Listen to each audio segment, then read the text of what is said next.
Muito bem, amigos telespectadores, amigas telespectadoras, caros internautas que nos acompanham pelas redes sociais.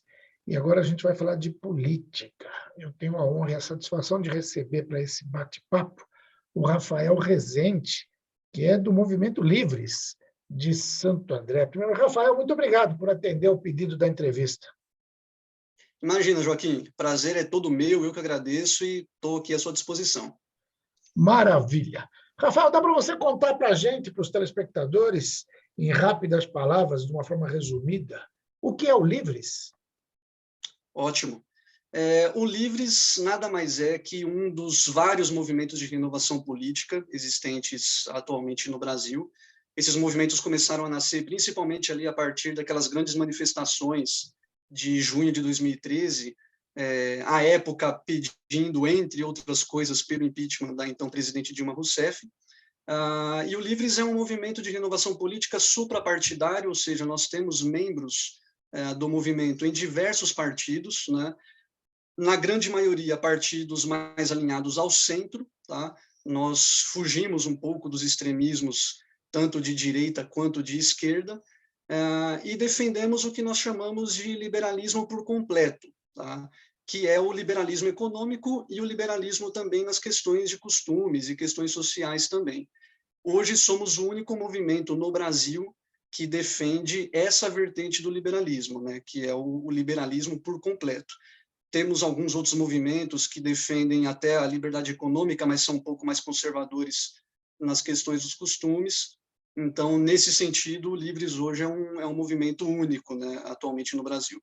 Correto. Pela explicação que você deu, eu estava enxergando, e até voltando em 2013, essa coisa toda, movimentos parecidos, você mesmo falou, aí você tem aí o MBL, né, que até é meio parecido até no nome e tal.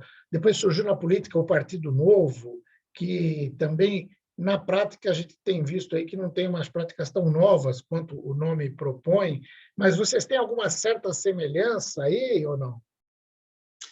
Olha, nós temos uma semelhança, sim, com o MBL, né, principalmente na questão econômica. Tá? As pautas econômicas que o Livres defende são basicamente as mesmas do MBL. Tá? Uma redução do Estado, né? Não acreditamos naquela história do Estado mínimo, propriamente dito, mas sim o Estado necessário, aquele que provém principalmente educação, saúde e segurança. Né? Então, nesse sentido, o Livres e o MBL são movimentos assim, bem semelhantes. Tá? O Partido Novo também, né? Aí o Novo já como partido, mesmo propriamente dito, e não como um movimento, né?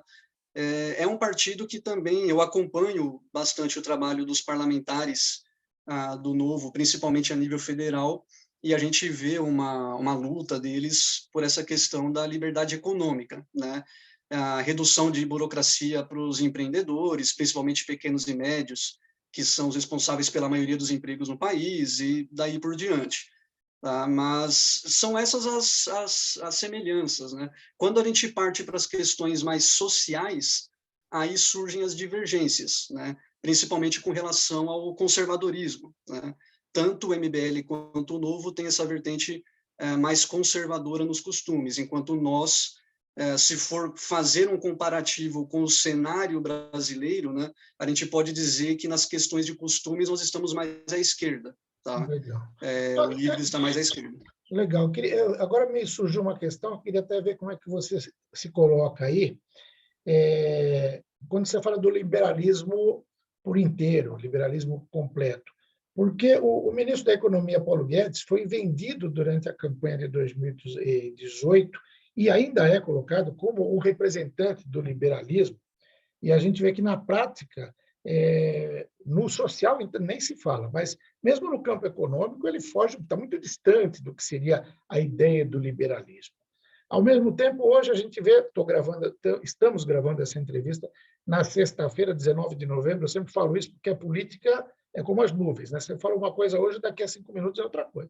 Então, 16h07 do dia 19 de novembro, a gente está gravando, fala-se da possibilidade, por exemplo, de Jair Bolsonaro ir para o PL, e se coloca Valdemar da Costa Neto como o ícone do liberalismo. É esse liberalismo que vocês defendem?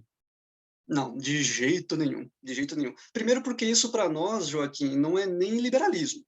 né? Na verdade, essas pessoas, essas figuras políticas dessa velha política brasileira, elas se apropriaram do termo liberalismo e inventaram algo que é só deles, né? Que só existe no mundo da imaginação deles, né?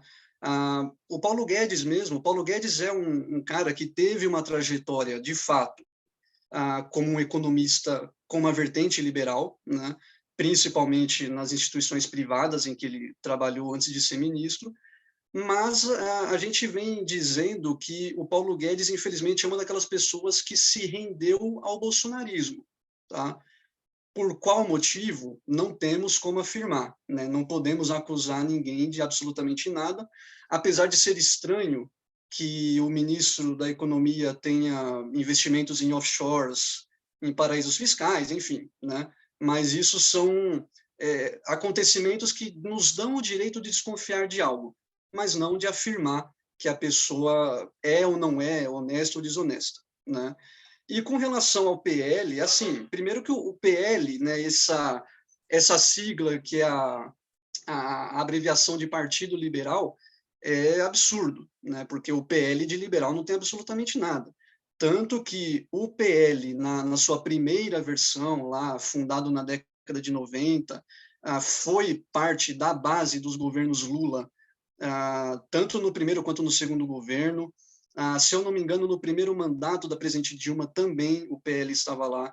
Depois ele mudou de nome após a prisão do Valdemar Costa Neto.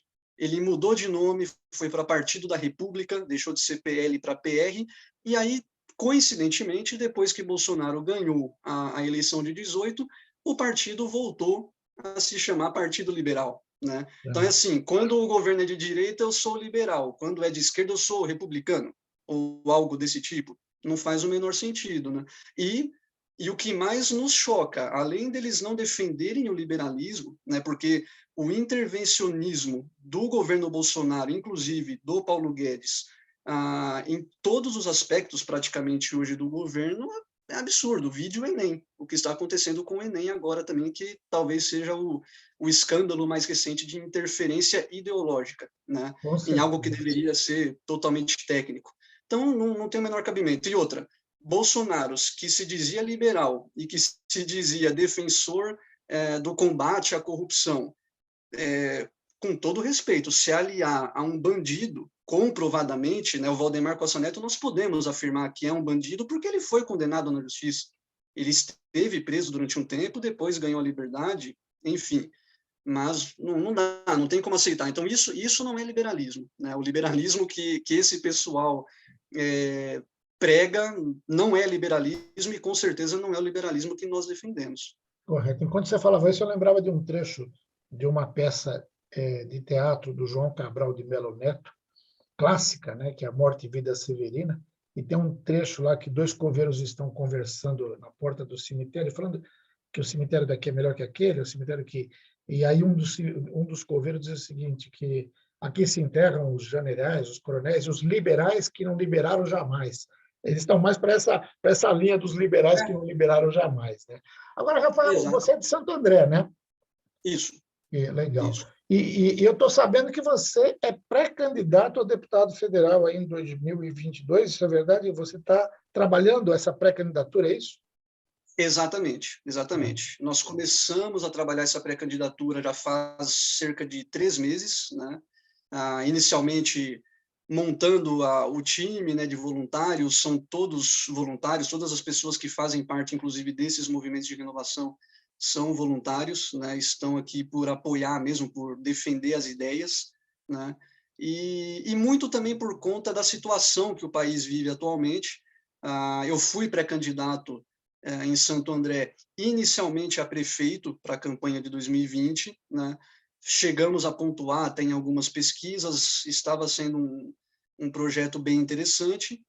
Abortamos, recuamos, vamos dizer assim, para uma pré-campanha a vereador, da qual nós acabamos depois desistindo por conta da pandemia. Né? Nós enxergamos ali que não haveria um espaço naquele cenário de distanciamento social, principalmente, para um projeto como o nosso, que depende muito do olho no olho, né? do boca a boca, de conversar com as pessoas. e de passar essa sinceridade na conversa, na exposição do projeto, né? Abortamos, começamos a olhar para 2022 e ver o seguinte, que além do grande ABC, né, no caso, não ter uma representação tão forte hoje na Câmara dos Deputados, Aliás, Santo temos André só... não tem nenhum deputado, né? Santo André não tem nenhum, Nenhum. exatamente, exatamente.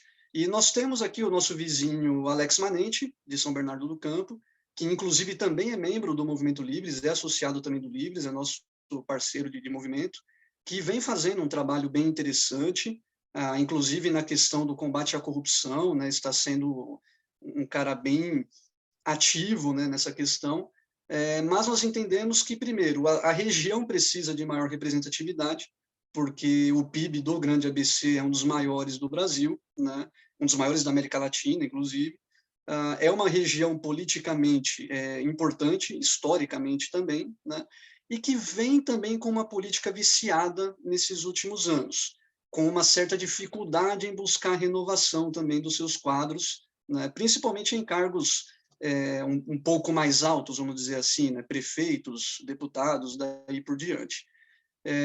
Então, esse é um ponto. E o segundo ponto é que nós estamos à beira de um colapso a nível federal, né?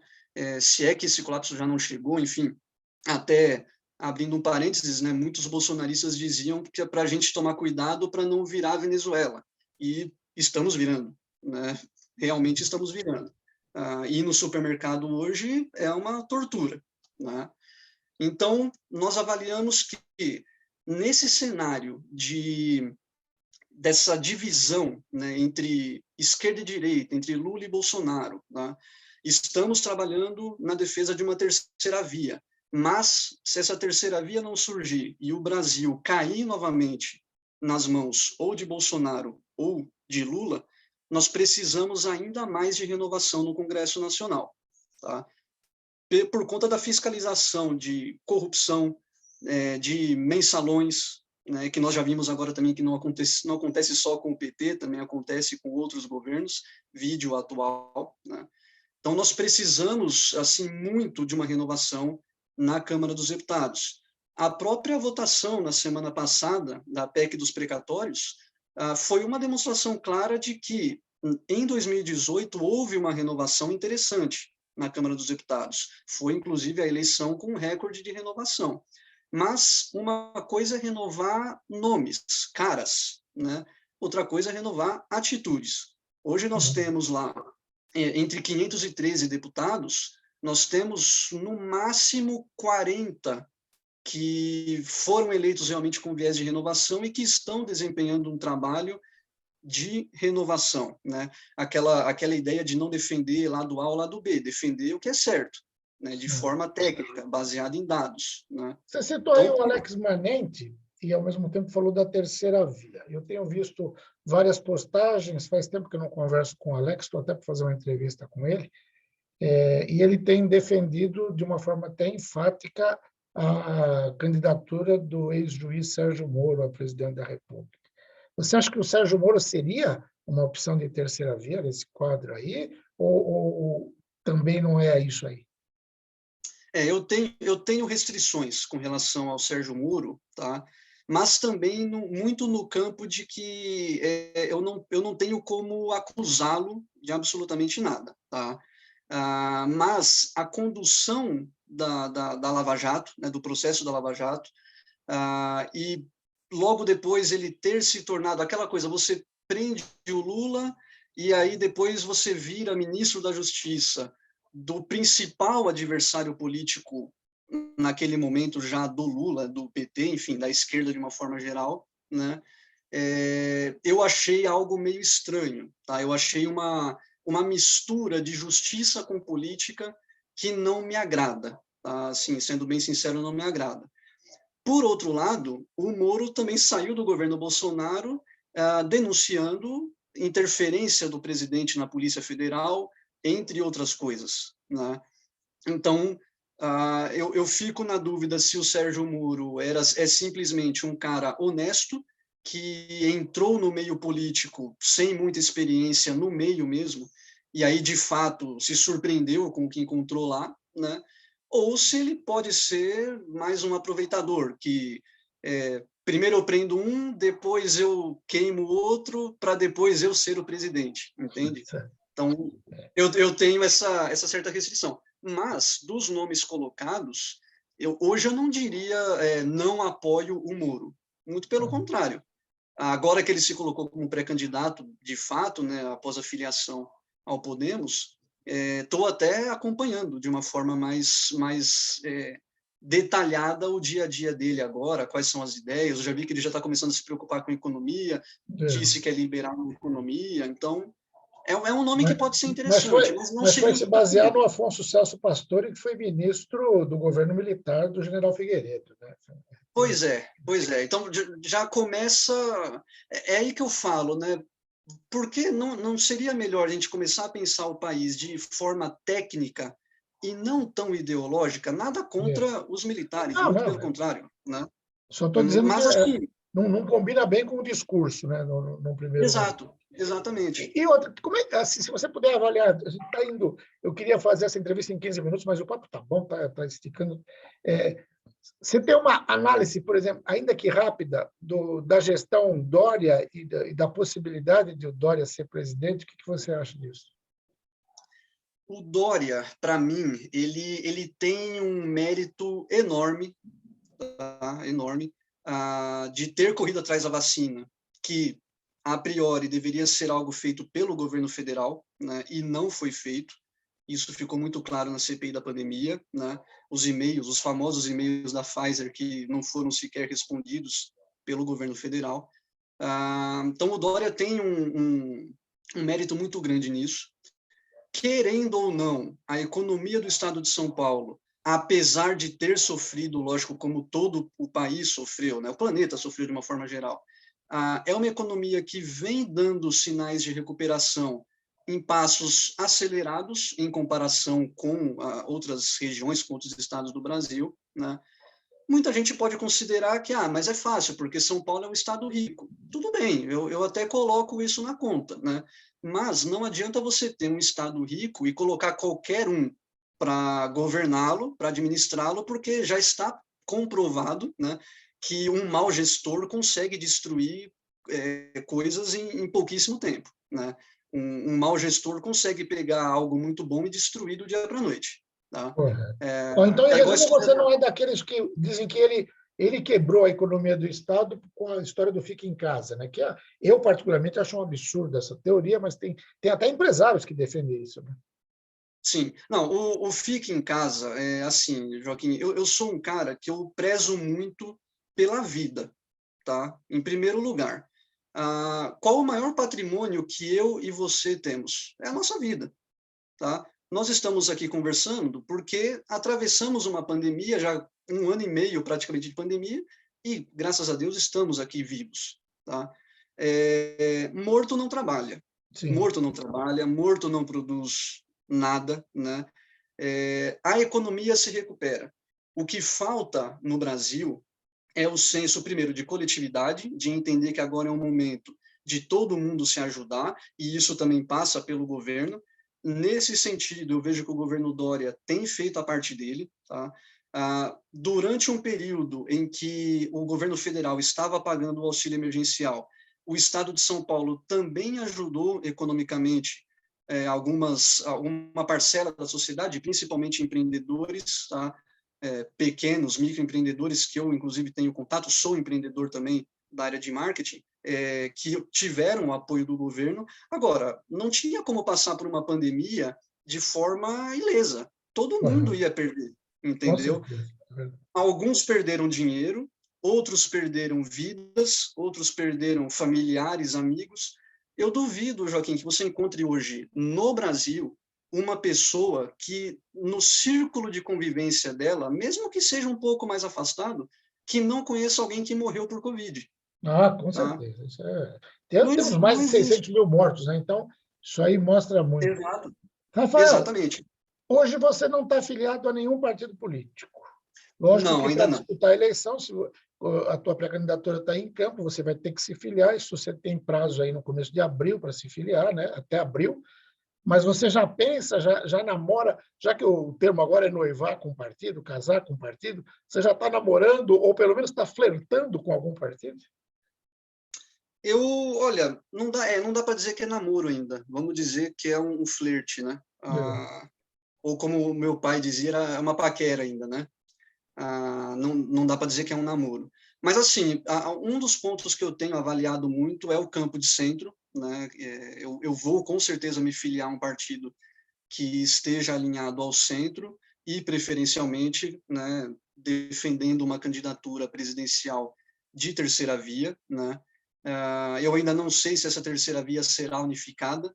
Hoje eu enxergo 3 nomes com potencial, de fato, para emplacarem como uma terceira via. Moro, né, que já está colocado, Dória e Eduardo Leite, que vão concorrer às prévias agora no domingo do PSDB. Eu, particularmente, inclusive, já declarei apoio ao Eduardo Leite. Se eu tivesse que escolher um candidato a presidente para apoiar, seria o Eduardo Leite. Então, eu estou aguardando também muito agora essas prévias do PSDB de domingo, para poder avaliar qual será o caminho. Mas a política partidária no Brasil ela é muito volátil. Você conversa com um dirigente partidário hoje de manhã, hoje à noite o cara já mudou tudo, sabe? Isso que está acontecendo no PL, por exemplo, com o presidente da República, é algo que acontece em muitos outros partidos. Com certeza. Geraldo Alckmin, por exemplo, nos últimos 10 dias eu já vi o Alckmin filiado em 3 partidos diferentes, É, né? Dentro verdade, dos rumores e tal. E no fim das contas não tem nada certo ainda, né? verdade. Então eu estou avaliando partidos de centro. Alguns partidos me chamam a atenção, com certeza. A Rede, uma possibilidade de voltar para a Rede seria interessante, né? O partido vem se colocando também aí como uma posição de defender uma terceira via, né? O Cidadania, do próprio deputado Alex Manente, aqui nosso vizinho, também é uma opção interessante. Mas, assim, eu estou citando aqui os partidos que eu gosto, que eu tenho assim, uma certa afinidade. O próprio Podemos poderia ser também uma opção, dependendo de como caminhar aí o Sérgio Moro. Mas o fato é que eu escolherei um partido de centro, um partido que esteja caminhando para uma terceira via. Correto. E o importante também é escolher uma sigla, apesar de não parecer muito correto do ponto de vista ideológico, né? Mas dentro do campo que você se situa, uma sigla que te permita condições, porque não adianta, por exemplo, de repente você entrar para um partido que vai exigir muito voto para ser deputado federal, vai exigir mais de 100 mil votos, alguma coisa assim do tipo, né? Então, de repente, alguém hoje queira ser candidato a deputado federal pelo PSDB aqui. A quantidade de votos que você precisa é gigantesca. Pelo próprio PT, Exato. hoje, você tem que ter uma quantidade de votos pelo MDB, né? Então, quer dizer, não adianta nada você se filiar ao partido que mais se alinha com aquilo que você pensa, mas você não tem como, porque, infelizmente, os partidos ainda são dominados por caciques, e não só o dono do partido, que a gente falou do Valdemar, né? Mas os deputados, aqueles deputados que já estão lá, que fazem do parlamento uma profissão, né? Quer dizer, o cara esquece da vida lá, ele acha que é emprego, ele acha que vai ter, na hora que sair, vai ter Sim. fundo de garantia, 13º, férias para receber e aposentadoria. Então, isso é muito ruim. Agora, tem o lado prático também, porque não dá para fazer política sem ter um certo pragmatismo. Agora, sabe o que me chamou a atenção? Essa tua preferência pelo Eduardo Leite, governador do Rio Grande do Sul, porque eu sei que você diverge de algumas formas de atuação do atual prefeito de Santo André, que é o Paulo Serra. Inclusive, era para ser candidato para disputar contra a reeleição dele. Mas aí vocês estão juntos, né? Porque o Paulo Serra também defende o Eduardo Leite. Nesse ponto, pelo menos, vocês combinam, e acho que é o único ponto. Nesse ponto, sim. Nesse ponto, sim. As minhas críticas ao governo Paulo Serra, inclusive, tenho um respeito muito grande por ele. Eu fui militante do PSDB por 5 anos e naquele período caminhei ali lado a lado, praticamente, com o Paulo Serra, né? Eu me desfiliei do PSDB em 2012, já tem um bom tempo, mas tive uma boa caminhada lá, né? E nós estamos vivendo um momento onde nós precisamos pensar no macro, nós precisamos pensar em qual será o futuro do Brasil, né? Então, eu não deixaria de apoiar um candidato a presidente que eu entendo que seja a melhor opção, porque uma pessoa, entre aspas, um concorrente político local, também o apoia. Isso não teria o menor cabimento, até porque nos nossos movimentos, né, principalmente no Livres, a gente se baseia muito no que é bom para o coletivo, né? Nós não colocamos interesses individuais acima do interesse coletivo, né? Então, nesse ponto, com certeza, inclusive considero interessante que Santo André, uma cidade de tamanha importância, tenha fechado essa questão, no caso o PSDB, né, com o governador Eduardo Leite, né? Então, não vejo problema nenhum. As divergências que eu tenho com o Paulo Serra são divergências pontuais com relação a questões sociais, né? Economicamente, eu entendo que ele faz um trabalho bom. O combate dele aí à pandemia também achei interessante, dentro do que poderia ser feito, né? Mas na questão social é que a gente diverge aí um pouquinho, e até por isso que lá atrás, ainda antes da reeleição dele, nós estávamos mesmo em campos diferentes. Mas, para lutar pelo bem do país, né, e principalmente por uma questão que a gente preza muito, a manutenção de uma democracia. Tá? Isso é algo muito importante e que muitas pessoas não estão levando a sério, com a seriedade que deveriam levar, né? E não entendem que tanto o Bolsonaro quanto o Lula, eles são, como eu vou dizer, eles desafiam a democracia insistentemente. Lula já cansou de fazer isso lá atrás, quando era presidente, aí depois moderou o discurso, porque quer voltar ao poder, e Bolsonaro faz isso praticamente todos os dias. Então, não tem problema nenhum. Se nós chegamos num ponto, né, uma aliança que eu não concordo, mas se nós chegamos a um ponto de ver Geraldo Alckmin conversando com Lula, né, preocupado com a questão da democracia, então a gente precisa entender que o momento do Brasil realmente é grave, é sério, e aí nesse ponto não tem problema nenhum. Se tivermos que caminhar juntos, o Movimento Livres em Santo André, o prefeito Paulo Serra, os membros do governo Paulo Serra, em prol de uma candidatura do Eduardo Leite à presidência, não tem problema nenhum com relação a isso. O que for acontecer em 2024 é uma outra situação. Certo. Rafael, eu ficaria aqui mais um tempão. O papo está ótimo. Fazia tempo que eu não bati um papo. Não é questão de concordar ou discordar, aí é questão só de entrevistar alguém com uma clareza, com uma inteligência. Você é um menino ainda, né? 34 anos, é isso? Então, 34. Eu posso te chamar de menino, porque eu tenho 63, né? Tenho idade para ser teu pai. E acompanho a política de Santo André antes de você nascer, já pelo menos há uns 40 anos, aí, ou pouco mais. Mas fiquei feliz com essa conversa, de te conhecer ainda que virtualmente aqui. Sucesso aí no teu trabalho. A gente vai voltar a falar mais vezes, viu? Vamos conversar mais sobre isso, porque, como eu disse, a política vai mudando a cada momento e a gente precisa ter esse debate amplo, plural, ouvindo todos os lados, para que os nossos telespectadores, os nossos espectadores, os internautas que nos acompanham, possam tirar as suas conclusões, né? Esse é o grande objetivo e esse é o valor dessa democracia aí que você defende. E aí, nesse ponto, eu posso dizer que te apoio plenamente, porque também briguei muito pelas liberdades democráticas, fiz parte do movimento estudantil em meados dos anos 70, quando a gente começou a ir para as ruas, pedir a Assembleia Nacional Constituinte, livre, soberana, democrática, anistia, essa coisa toda. E, felizmente, deu certo, a gente conseguiu. Teve uma derrota, primeiro, direta já em 84, e por aí foi. Mas, legal pela entrevista, a gente vai voltar a falar. Parabéns aí, e tendo novidade é só acionar que a gente está aqui. Joaquim, brigadão, te agradeço muito pelo espaço e muito bom conversar com você. Eu acompanho o seu trabalho também, um dos principais jornalistas aqui da nossa região, então me coloco à disposição também. E muito obrigado por esse espaço aberto para a democracia, para a gente conversar sobre democracia, independente de concordar ou discordar. O que a gente precisa hoje no Brasil é de paz, é de entendimento, é de diálogo. Verdade. Rafael Rezende, do Livres, de Santo André, falou com você.